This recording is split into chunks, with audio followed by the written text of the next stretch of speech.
Malinformation is factual information presented in an incorrect context. And I want to talk about the Montgomery, Alabama bus boycott. If you went to an American school, you were likely taught that in Montgomery, Alabama in 1955, the buses were segregated. And then one day, Rosa Parks got on the bus and she said, "My feet are tired, I'm not getting up."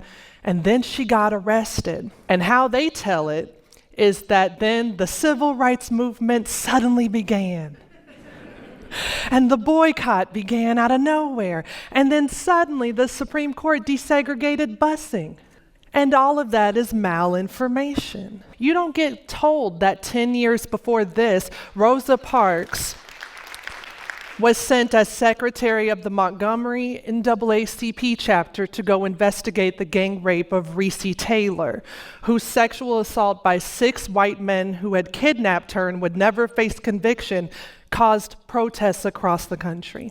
You don't hear about the Women's Political Council who educated the community and kept them civically engaged throughout the boycott. You don't hear about the way that the black churches purchased shoes for people because now they had to walk during the boycott. You don't hear about Georgia Gilmore, who created Club From Nowhere of black women who sold fried chicken sandwiches, and they fundraised to fund the carpooling system.